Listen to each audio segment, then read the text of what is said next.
There is a popular quote that patience is bitter, but the fruit is sweet. Let's find out more from this story. It was just another busy morning at the office.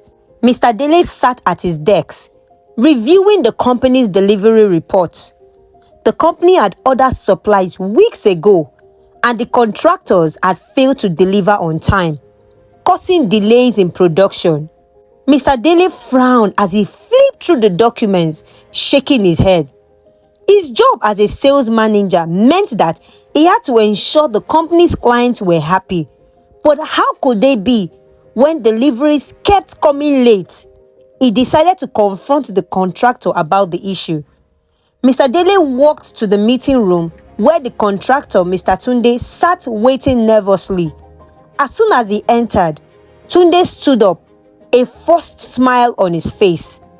Good morning, Mr. Dele, Mr. Tunde said, wriggling his hands nervously. Morning. Please sit. He placed the documents on the table, tapping his fingers on them. These deliveries are 2 weeks late. Our clients are upset, and it's affecting the company's business. We can't keep accepting poor performances like this. Mr. Tunde's smile faded. Mr. Dele, please, let me explain. There were issues beyond my control, but see, I promise it will never happen again. Promises don't fix mistakes, Mr. Tunde. I have said this over and over again, and I'm tired of talking.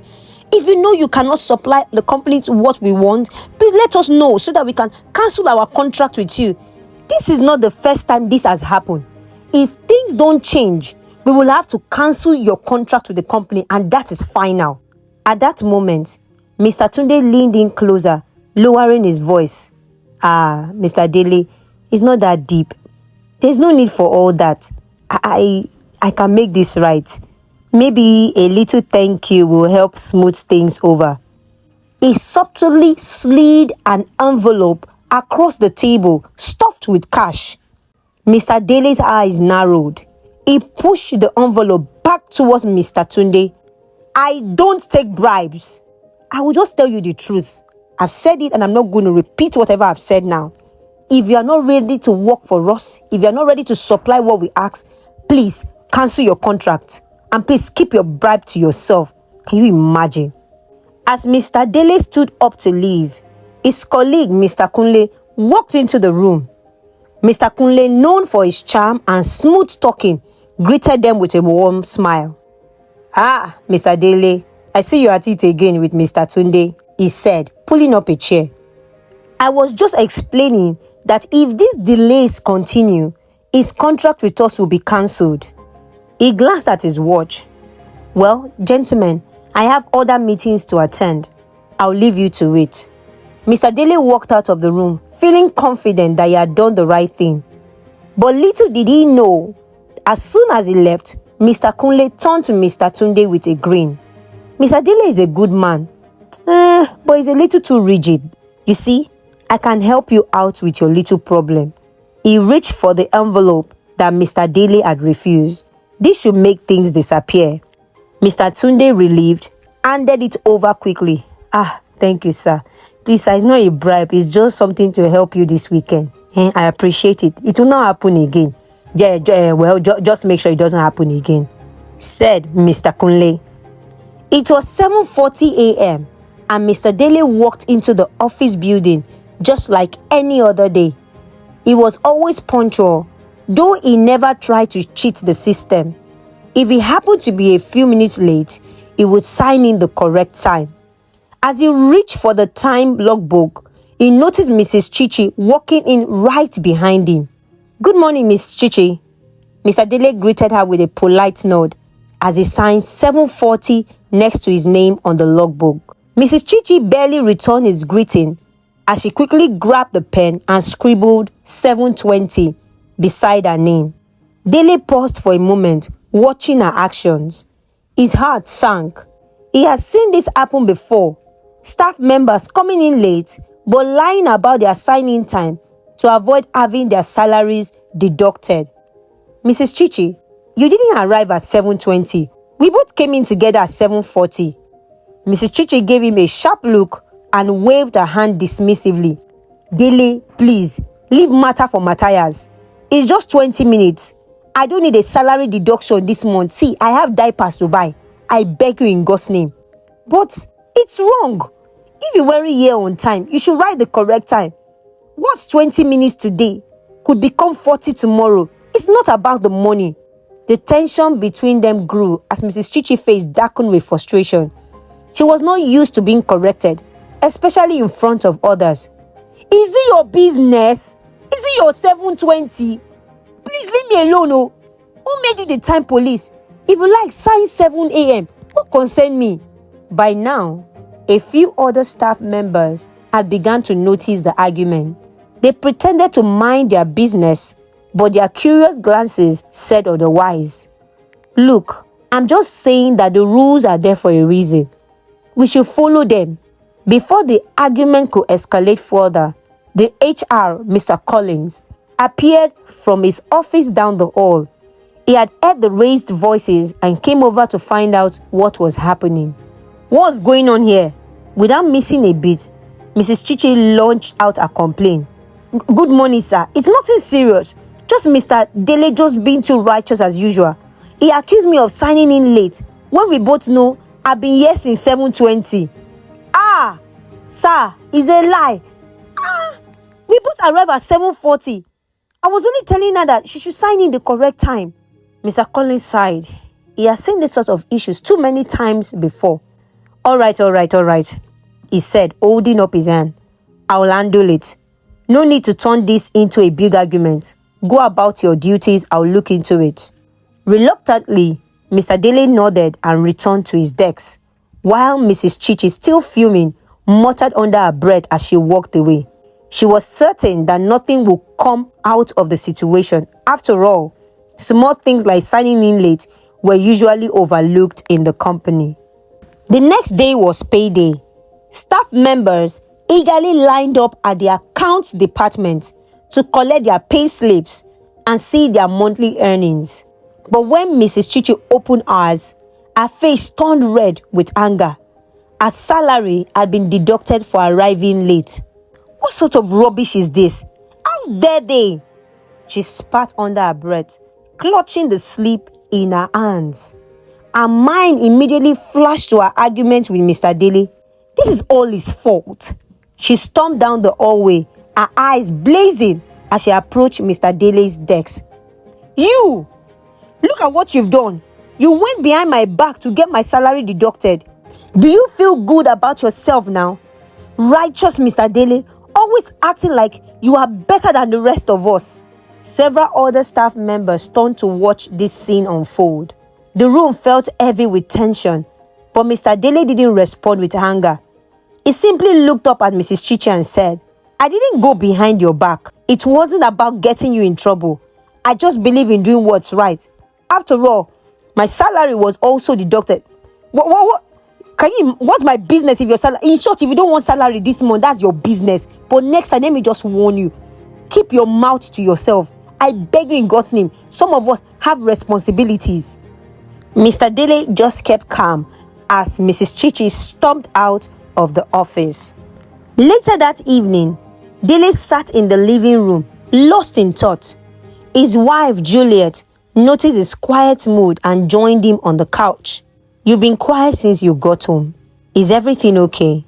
Dele let out a heavy sigh. Juliet, I don't know how much longer I can keep this up. It's getting harder to do the right thing at work. I feel like I'm stepping on everyone's toes. The culture there is so toxic. It's all about bribes, shortcuts, and doing the wrong thing just to get ahead. What happened this time? He explained the situation with Mrs. Chichi, and now it has escalated to the point where his colleagues were starting to resent him more than ever. I'm beginning to wonder if I should just resign. Maybe I'm fighting a losing battle. Everyone else seems comfortable doing whatever they want, and I feel like an outsider. Julia shook her head and said, I know you might not want to hear this, but let me ask you. If every of your friends or your colleagues are jumping off a cliff, would you do the same thing just to be liked? I know it's hard, but you've always been a man of integrity. This company might not appreciate you now, but you can't give up because it's tough. He nodded slowly, though the weight of the situation still pressed on his mind. I just don't know how long I can take this. Juliet smiled gently. We will get through it together, and no matter what happens, you've always done the right thing. That's something no one can take away from you. Okay? I love you, baby. The office had been unusually quiet that morning.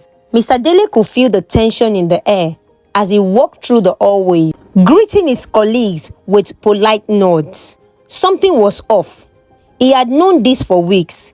The sales department finances weren't adding up, and rumors about missing funds had been spreading like wildfire. As the head of sales, Mr. Dele knew the importance of keeping track of every penny. But no matter how hard he worked, the figures never balanced. He had spent sleepless nights going over the books, checking and rechecking the invoices, but still nothing made sense. His colleague, however, seemed unbothered. That morning, Dele received an urgent message to attend a staff meeting. The CEO, Mr. Bright Henshaw, had called for it. The message was vague, but Dele could sense that something serious was about to go down. As the staff entered in the conference room, whispers filled the space. Have you heard? They are talking about the missing money again. It's going to get ugly. Dele sat quietly, his mind racing. Could he have found the source of the missing funds? He hoped so. He had nothing to hide. But the knot in his stomach tightened as the CEO walked into the room, his face stern and his eyes cold. Good morning, everyone. I've called this meeting to address a very, very serious issue. As you all know, there has been a significant financial discrepancy in the sales department. Money is missing, and after a thorough investigation, we have concluded that the department's funds have not been properly managed. Dele's heart skipped a beat. Was this it? Would the truth finally come out? Our records show that a large sum of money had been lost due to negligence. As the head of sales, Mr. Dele, you are responsible for overseeing the department finances. Dele felt his heart tighten. But sir, I've been reviewing the number for weeks. I didn't mismanage any money. There must be a mistake, sir. The CEO cut him off, his voice sharp. Dele, the funds are missing, and as the department head, you bear the responsibility of what happens under your watch. It has come to our attention that there were amounts made to certain contractors that never delivered on time, yet they were paid in full. There were also invoices approved without proper documentation. Dele froze.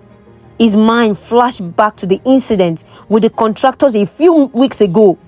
He had refused to take the bribe, but his colleague, Mr. Kunle, had intervened and taken over.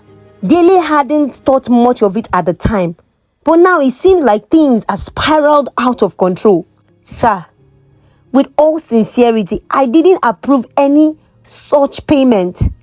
There must have been an error. I always review every invoice. The CEO sighed and shook his head. Regardless, Dele, the final responsibility lies with you. We've decided that since the missing funds amount to 1.5 million naira, we will be deducting it from your salary over the next few months until the money is repaid. And just a note of caution, you are not allowed to resign or leave the country until you pay up that amount. Gaps filled the room. Dele sat stunned, unable to process what had just been said. His salary was being docked for money he didn't take, for decisions he didn't make. Sir, please, this isn't fair. I didn't take the money. I'm being blamed for something I didn't do. The CEO face softened slightly, but his voice remained firm. Dele, I understand this is difficult, but we need accountability. The company's finances are a mess, and someone has to take responsibility, sir. Unfortunately, that falls to you. The room was silent. Dele looked around at his colleagues, searching for someone, anyone who might stand up for him, but no one said a word. Mr. Kunle kept his face down, avoiding eye contact. Mrs. Chichi was biting her lip, clearly uncomfortable, but unwilling to speak up. Dele stood up slowly. I've worked for this company for over 10 years. I've never once been involved in any dishonesty, but I guess that doesn't matter now. With that, he excused himself and left the room, feeling the weight of the world on his shoulders. The salary deduction will cripple him financially, and the shame of being blamed for something he didn't do was even worse. That evening, Dele went home and slumped into the chair in the living room. His wife came over concerned. "What's wrong, Dele?" she asked softly. "They are blaming me for the missing funds at work. They are deducting the 1.5 million naira from my salary. I don't know how we are going to manage." His wife sat beside him and took his hand. "Dele, don't worry. I know this is painful, but thank God I have a job. We can always pull our funds together. We're a team, remember? I just don't want you to allow these people get to you. Okay?" Dele nodded, but deep inside he felt broken. He had done everything right, but in a world where integrity was undervalued, it seemed like honesty was always punished. He didn't know how much longer he could keep fighting. A few days after the company's wide financial drama, another announcement rang through the office. This time, it was from the HR department. "There will be a compulsory training session for all staff tomorrow. Yes, Saturday. Attendance is non-negotiable." The news spread quickly, and almost immediately, the grumbling began. "Training? Again?" Miss Esther, a senior colleague with a reputation for complaining, muttered under her breath. She turned to her colleagues, her frustration clear. "These people are always wasting our time with these useless trainings. When will they understand that we have families at home?" "Very soon. I know. I will soon leave this place." John, her colleague, smirked. "Mrs. Esther, you have been saying you are going to leave this place for the past 5 years, yet you are still here, still signing in every morning." He teased. Others burst into laughter. "Don't worry, I will shock all of you. I remember my brother is in Germany and is working everything for me. I'm tired of this place. Very soon, I'll find something better." John shook his head, still smiling. "We will believe it when we see it, ma." The next day, the staff filed into the conference room for the training. Some entered with tired expression, clearly uninterested. Mr. Dele took his seat quietly, still weighed down by the recent announcement that his salary will be deducted due to the missing funds. The unfairness burned at him, but he tried to push it aside. "Why am I even here?" he thought to himself. The temptation to treat his training like the rest of the staff, to just see through it without paying attention, was strong. After all, how much difference could it make? The company clearly didn't value honesty, so why bother giving it his all? Around him, some staff were whispering and chatting under their breath. It was clear not everyone was focused. A few had their arms folded, gazing at the screen with blank stares. Others were checking their phones under the table. But then, a familiar voice echoed in Dele's mind. His father's words. "Dele, life is about seasons. Don't waste any season you are in, because you might never get it back." His late father, Mr. Williams, had always been a man of deep wisdom. He had raised Dele to understand that no matter what situation he found himself, he should always give his best effort. Even when it doesn't seem fair, you never know what's coming next. Those words had stayed with Dele. Even now, he sighed deeply, forcing himself to focus on the training materials. If nothing else, he would give it his best. He owed his late father that much. The trainer stood in front of the room, going over procedures and policies that seemed repetitive to many. Mrs. Esther, who had spent the morning complaining about the training, was doodling in a notebook. John was scrolling through his phone, trying to stay discreet but failing miserably. Halfway through, the HR announced, Before we continue, we are going to have a little test. Smiling like he had a surprise up his sleeves. The room collectively groaned. A test? Are we in school? Yes, a test, Mr. Collins answered. It's based on the training so far, so let's see how much you've learned. The staff exchanged uneasy glances. Dele could feel the tension rise in the room. The test papers were handed out, and for the next few minutes, everyone scribbled away in silence. Dele, having forced himself to focus, found the questions manageable, but it was clear that many of his colleagues were struggling. After the test, the HR manager collected the papers. I will announce the result tomorrow, he said before dismissing the group. The next morning, during the daily staff briefing, Mr. Collins addressed the room. I've reviewed the test result from yesterday, and I have to say I'm disappointed. Only a handful of you passed, and you're working in this company. Is it that you don't even understand the ethics of this job? Gasps and whispers broke out. Me, I'm not surprised, John muttered to Miss Esther, who looked away embarrassed. The HR manager continued. This test wasn't just about the training. It's about your attitude towards this job. Those who passed showed commitment, even in the small things. To those of you who didn't, I suggest you start thinking seriously about your place here. Mr. Dele was one of the few who passed, but he didn't feel triumphant. The salary deduction loomed in his mind, and the realization that his colleagues were growing more distant stung. As the meeting ended, Mrs. Esther approached Dele. You really take all these things seriously? Well, me I cannot though, because my placenta is not buried here. Dele looked at her, not paying much attention as she walked away. Please, if you are enjoying this story, please click the like button and also subscribe to this channel. Thank you. At last, it was promotion season at the office, a time when hopes were high and everyone waited anxiously for their letter. This year felt different for Mr. Dele. He had prayed and fasted for this day, trusting that his hard work, honesty and dedication would finally be rewarded. In the conference room, the HR, Mr. Collins, began handing out letters. One by one, staff members received their promotion letters. Their faces lighting up as they tore open the envelopes. Excited whispers filled the room, and some of the staff were already planning how they would spend their salary upgrades and enjoy their new perks. Dele sat quietly waiting. His heart raced as he watched others around him receive their letters. He kept glancing at Mr. Collins' hand, expecting to see his name next. But as the pile of envelopes grew smaller, his anxiety grew larger.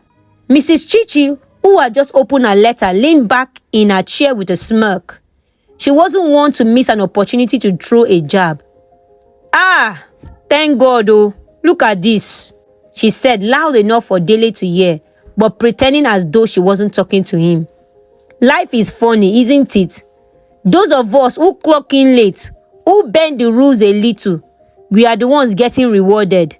But the ones who always do everything right, nothing. Who write help? Our words stung. They cut deep. Dele's hand clenched into fist underneath the table. He kept his eyes fixed on the stack of letters, waiting for his name. But then, the last letter was given out. His name had not been called. A cold wave of disbelief washed over him. The room buzzed with excitement, but all Dele could hear was his own heartbeat pounding in his ears. He swallowed hard, trying to keep his composure as the weight of what had just happened sank in. No promotion, no letter, nothing. His palms were sweaty, his throat dry, and his heart sank deeper with every passing second. Mrs. Chichi glanced at him, a sly smile tugging at the corners of her mouth. I guess God finally avenged us latecomers, she muttered under her breath, but loud enough for others to chuckle. The mocking laughter made the pit in his stomach grow even larger. Dele stood up, his legs feeling weak. He needed answers. Without saying a word to anyone, he made his way to the HR office. The hum of voices faded as he stepped out of the conference room. The excitement of others, now just a dull background noise. Hey family, our merch store is finally open. So if you love the stories and the content we share here, then you're going to love this even more. You're going to love our unique mug, our comfy tees, our hoodies, even stickers that represent the African storytelling. So why don't you hurry now and get the limited edition before they are gone? So head over to the link in the description and show your support today. And let's keep this movement growing. Thank you. In the HR office, Mr. Collins looked up as Dele entered. There was a brief silence before Dele spoke, his voice steady but heavy with hurt. Excuse me, sir. I didn't receive my promotion letter. Was there a mistake somewhere or a mix-up? Dele said, trying to mask the disappointment in his tone. Dele, he began, but the words seemed too thick in his throat. Dele could feel something was wrong. Is everything okay, sir? There was no mistake, Mr. Collins said, his voice flat. The CEO didn't include your name in the promotion list. I believe it's because of the financial thing that happened. Dele froze, but he was almost done with payment. And his wife has been helping him make payments as well. To quicken everything, the room felt like it was spinning. He had just given up everything for this job. His time, his energy, his integrity, and now this. But, Oga, why? Why now? I don't have the details. Mr. Dele, it's the CEO decision. You can try to ask him yourself, but I don't think it will change anything. His decision is final. You know it. You've been working here for the past 10 years. Please, just take heart. And I must say, if you don't have anything else to say, you would have to excuse me because I have a lot to cover, okay? Dele stood there for a few seconds, speechless. The fluorescent light above buzzed faintly, and the clicks of keyboard from other offices echoed in the distance. The taste of bitterness filled his mouth. He wanted to argue, but the words wouldn't come. Finally, he nodded, his throat tight. Thank you, he said quietly, turning and walking out of the office. The very next day, the lunchroom was buzzing with chatter and the sounds of spoon eating plates. The smell of freshly baked pizza filled the air as some of Mr. Dele's colleagues treated themselves to a midday feast. There were boxes of pizza, bowls of fried rice, and even some drinks brought in to make the meal feel special. Dele entered the canteen quietly, his mind on the upcoming departmental meeting. As he walked past the rows of table, he noticed Adams, one of the staff members from his department, laughing loudly with the others as they devoured their food. Dele approached him. Excuse me, Mr. Adams. Please don't forget, our departmental meeting is starting in a few minutes. We're waiting for you. Adam paused mid-bite, glaring at Mr. Dele. He slammed his fork on the table. Can't you see I'm eating? You should learn to respect people's lunch break. I'll come when I'm ready. The room fell silent, all eyes on the sudden outburst. Dele remained calm, though the harshness of Adam's tone stung. He didn't want a confrontation, especially not in front of everyone. Mr. Adams, I understand, but we are about to start, and we need everyone present. Go ahead, start without me. This meeting isn't going anywhere, and neither is my food. The other colleagues at the table exchanged glances but said nothing. A few smirked, while others just continued eating like nothing had happened. Dele stood there for a moment, his face expressionless, before nodding and turning to leave. Just as he was about to exit the canteen, the security guard Musa, who had come to get his lunch, spoke up. Adams, what you said was wrong. Mr. Dele didn't do anything to deserve that kind of response. He only asked about the meeting. You should respect him. He's your colleague. Adams coughed, shrugging. Respect?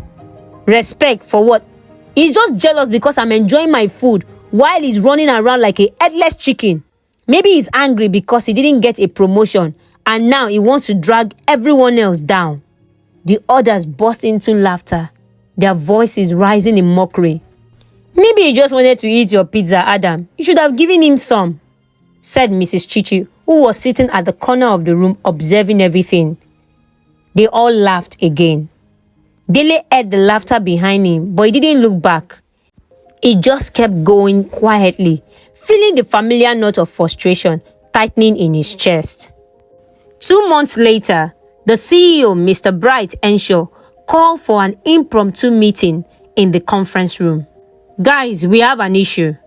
Government officials will be visiting next week to inspect our tax records. If they find anything off, this company will be shut down and we'll all be out of jobs. So I'm asking each department to, get creative with the numbers. A murmur spread across the room. Everyone knew what creative meant. Dele felt his chest tighten. He glanced around his colleagues, hoping someone would say something. But all he saw were nodding heads, eager to agree. Mr. Enshaw continued, "Look, we just got our raises, and I know you all want to keep enjoying them. So we need to protect this company by any means necessary. Am I clear?" Before anyone could respond, Dele raised his hand, his voice steady, but his heart pounded in his chest. "Sir, I don't think we should do this. It's wrong to hide the truth from the government. If we show them the right records, maybe..." "Sit down, Dele!" a voice interrupted sharply. It was Mr. Austin from the procurement department. He stood up, glaring at Dele. "Nobody's interested in hearing your sermons right now. We all agree with the CEO. We want to save this company. We all have responsibilities. I do not expect you to understand. If you know what it means to lose your job in this economy..." "Oh, I'm so sorry, Mr. Enshaw. Please, don't mind Mr. Dele. We will do whatever it takes to save this company. So, Mr. Dele, if you are not with us, please sit down and keep quiet." A few people nodded in agreement, and the tension in the room thickened. Dele remained standing, his jaw clenched. He couldn't believe what he was hearing. Mr. Enshaw's eyes narrowed as he turned towards Dele. "I've heard enough. Dele, if you are not willing to cooperate, you can resign. Right now, you can leave the company." The room was dead silent. "And one more thing. If you leave, I'll make sure you never get any job elsewhere. Not in this industry, not in this company. You will be finished." There was an audible gasp from a few staff members. Dele's mind raced. He thought about his family, his home, his wife Juliet, the salary they depended on. But his principles held him firm. He couldn't betray what was right. Taking a deep breath, Dele stood tall and spoke softly. "I can't be a part of this. I'm ready to resign." Without another word, Dele turned and walked out of the room. A few minutes later, he returned with his resignation letter. His hands trembled as he packed his belongings from his office desk. He could hear the quiet sneakers of his colleagues behind him, but he ignored them. His steps felt heavy, but he knew this was a road he had to walk. When Dele got home, Juliet was waiting for him at the door. Her smile faded the moment she saw his tear-filled eyes and his office bag clenched tightly in his hand. "They forced me to resign. They wanted me to cheat the government. And when I refused, they threw me out." Juliet wrapped her arms around him as his body shook with sobs. "They said I'll never work again, that no one will hire me. Our only source of livelihood is gone. Juliet, I'm so sorry. So sorry." Tears streamed down Juliet's face, but she held him tighter. "We'll be okay, Dele. We'll figure this out. When man closes a door, God opens a gate." In the days that followed, Dele hardly ate. He stared at the walls for hours, his mind clouded with worry and fear. Every time his phone rang, he hoped it was a job offer. Anything to give them hope, but it was never one. At night, he laid awake, staring at the ceiling while Juliet prayed silently beside him.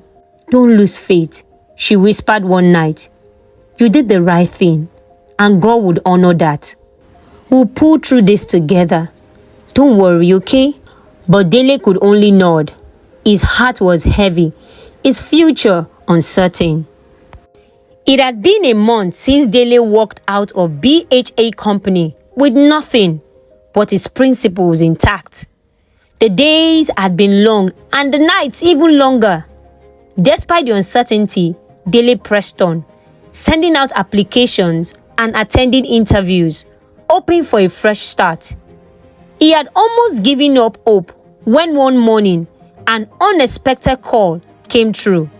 "We need to see you immediately," the voice on the other end said. Dele's heart raced. Without wasting a second, he grabbed his jacket, kissed his wife goodbye, rushed out of the house. Something about the tone of the call felt different and urgent. Meanwhile, back at the BHA company, the office was buzzing. A grand party was in full swing. Drinks flowed, laughter filled the room, and the staff, old and new, were in high spirit.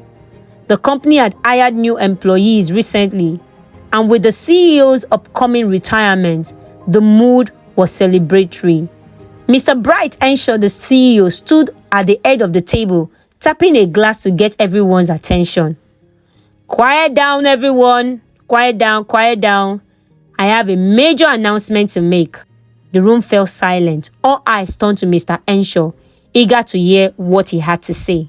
"Well, as you all know, I've decided to retire. It's been a wonderful journey, and I appreciate the dedication and hard work from each and every one of you." Someone from the back shouted, "We love you, sir!" The room erupted into applause, but Mr. Enshaw raised his hand to calm the crowd. "I love you too. I love you too. Thank you. Thank you so much. And because I care so much about this company and its future, I've spent the past year watching very closely, observing. I wanted to find someone I could trust to lead this company into the future. A person of integrity, someone who wouldn't compromise on values no matter the cost." The staff exchanged curious glances. Who could it be? Mr. Enshaw smiled mysteriously. "Today, I'm proud to introduce the new CEO of BHA Company." The room held its breath. The door flung open, and to everyone's shock, Mr. Dele walked in, flanked by an entourage of top executives. A stunned silence fell over the room, mouth hung open.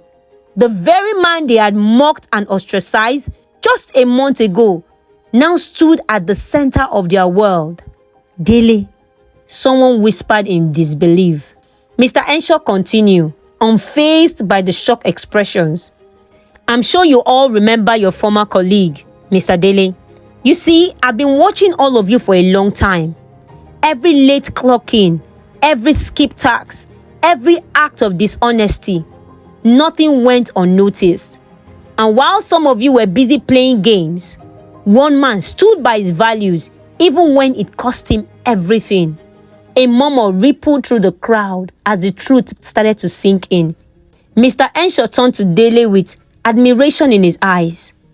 When Dele refused to join in the evasion of taxes, he proved himself to be a kind of leader this company needs. That wasn't just a test, it was a defining moment. Mr. Enshaw glanced over at Mr. Kunle, who was visibly pale. "And as for the accusation against Dele, we recently arrested a contractor who confessed to working with Mr. Kunle to sabotage him. Kunle has been embezzling funds, taking bribes and framing Dele to cover his tracks." Gasps echoed through the room. The truth always comes out. And as of today, you are under arrest, Mr. Kunle. Two security officers moved towards Mr. Kunle, who tried to make a feeble protest. Sir, I swear it's a mistake. I'm so, sir, enough! You betrayed this company, and now you will face the consequences. Mr. Enshaw faced the rest of the room. Let me be clear. This company cannot be run by people who lack integrity. That's why I brought in new staff to replace many of you. They've been shadowing your department, learning the ropes, and today, 90% of you are going to leave this company this very moment. Dele will now take over as CEO. He's the kind of leader this company needs, someone who puts value over profit. Dele stepped forward, still in shock but composed. The room was full of stunned faces. He looked out at the people who had once laughed at him, who had scorned him for being honest. Now they sat before him, their fate sealed. Well, thank you, sir. I never imagined I'll be standing here today, but I believe in hard work, honesty, and doing what's right, even when it's not easy. This company will be run on those principles from now on. The room remained silent as Mr. Collins came in with letters, some letters of termination. He handed them over to Mrs. Chichi, Mr. Adams, and a few others. It was a jaw-dropping moment. The room fell silent. Now I can retire because I know the future of this company is in good hands. If you enjoyed this story, please click the next video which is popping on your screen, and please do not forget to like and subscribe if you enjoy this story.